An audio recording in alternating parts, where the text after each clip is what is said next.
Hello and welcome to Story Time. My name is Megan Ross and I am the Director of Religious Education and Engagement here at West Shore Unitarian Universalist Church. And I am so glad you're here with me this afternoon. What a difference from last week. Last time when I joined you, it was bitterly cold outside, and today feels like a spring day. It's warm and sunny and it feels just lovely. The story we're going to hear today is actually a little bit like our weather. Starts with some warm and sunny days, and then it becomes cold. And our hero of the story, Frederick, has to help his little mouse friends through a very dreary winter. Let's go ahead and begin our story. It's called Frederick by Leo Leone, and it was adapted by Leah Purcell.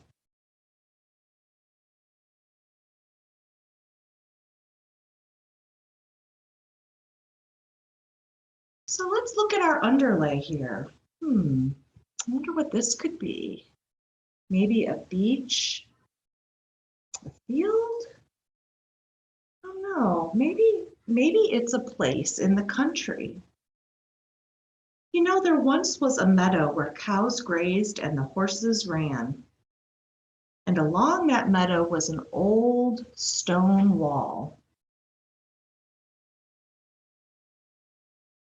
In that wall, not far from the barn and the silo, a chatty family of field mice had their home.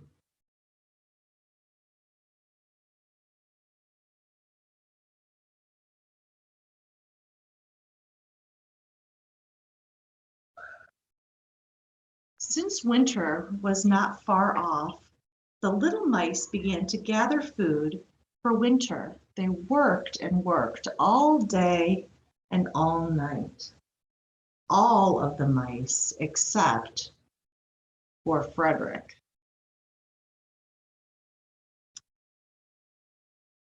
Frederick, they said, why don't you work? As they gathered wheat from the field. And Frederick said, I do work.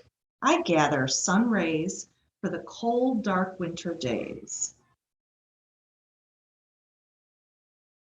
And when they saw Frederick just sitting there, staring off into the meadow, they said, and now, Frederick? And Frederick said, I gather colors because winter is so gray.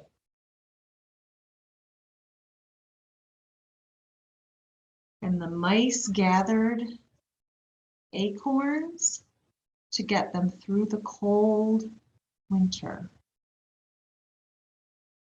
And one time, Frederick seemed like he was half asleep. Are you dreaming, Frederick? They asked. But Frederick said, oh no, I'm gathering words, for the winter days are long and many, and we'll run out of things to say.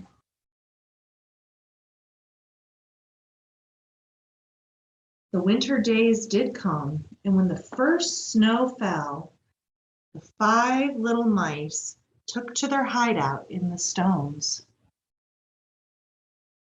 The snow was falling.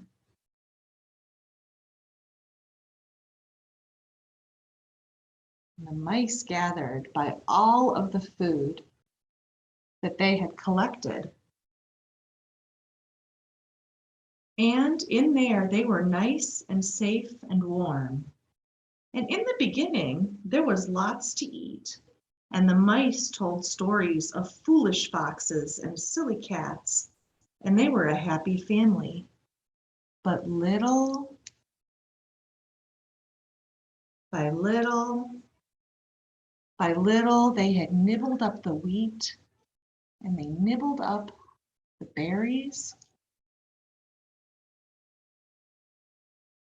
And they even had nibbled up most of the nuts.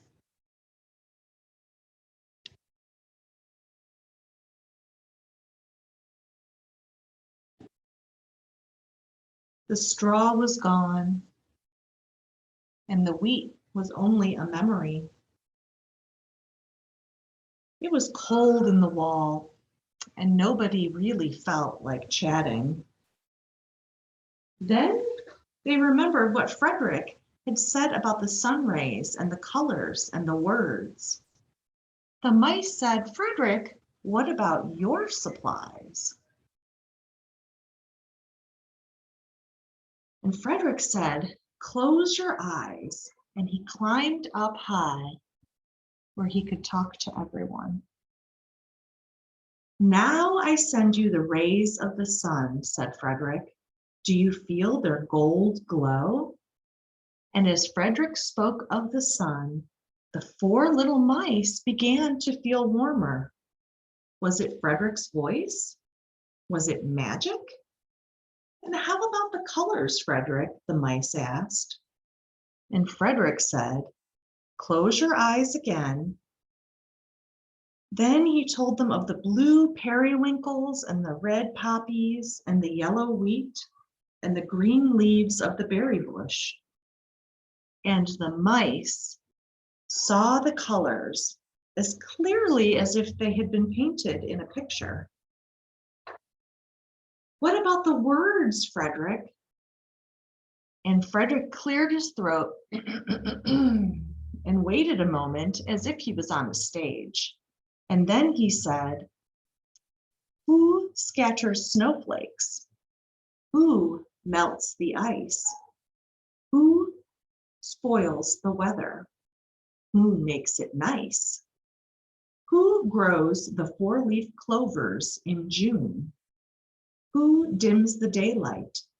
Who lights the moon?" The 4 little field mice who live in the sky, 4 little field mice like you and I. One is the spring mouse who turns on the showers.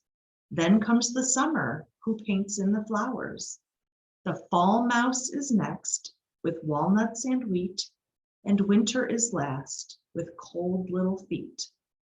Aren't we lucky the seasons are 4? Think of a year with 1 less or 1 more. And when Frederick was finished, the little mice all clapped their paws. "Oh, Frederick," they said, "you're a poet." Frederick blushed. He took a bow and said shyly, "I know it." And all of the little mice and their friend Frederick lived happily through all the winter. And that is the end of our story. And now I'm going to ask you some wondering questions, some things for you to think about related to the story. I wonder if you ever get tired of winter. I wonder if you were in the story, where would you be? Would you be gathering the wheat and the berries and the nuts? Would you be collecting the colors and the stories? I wonder if you like to look at things and try to remember them later. And lastly, I wonder, you are a poet. I hope you will take some time to think about these wondering questions and maybe share them with a grown-up or a friend or a pet. This has been our Monday story time. I hope you have enjoyed our story, Frederick, and I will see you here next week, Monday at 3:30 for another story time. Thanks so much. Bye-bye.